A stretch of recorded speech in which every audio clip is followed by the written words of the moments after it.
ఓయ్, దేన్ని బడితే దాన్ని నమ్మేస్తున్నావా?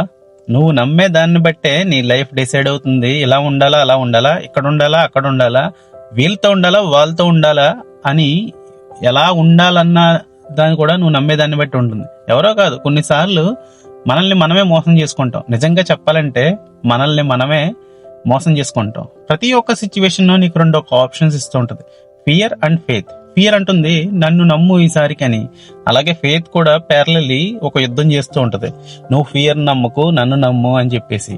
ఫియర్ వర్సెస్ ఫెయిత్ లో ఒక సిచ్యువేషన్, ఒక ఛాలెంజ్ నీ లైఫ్ లో వస్తే నువ్వు దేన్ని చూస్ చేసుకుంటావు? నీకు తెలుసు ఆన్సర్ ఏంటో. ఇన్ కేస్ నువ్వు ఫియర్ ని చూస్ చేసుకుంటే ఇక నుంచైనా సరే నువ్వు దాన్ని ఆపేయి.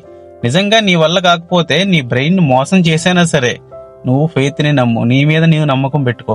బెటర్ థింగ్స్ కోసం ఆలోచించు. డెఫినెట్లీ నువ్వు ఏదైతే ఆలోచిస్తావో, దేన్నైతే బలంగా నమ్ముతావో అదే జరుగుతుంది.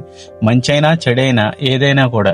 So this is called art of believing. నువ్వు దేన్ని నమ్ముతావో అదే అవుతుంది. So make sure you are believing that good things, best things in your life.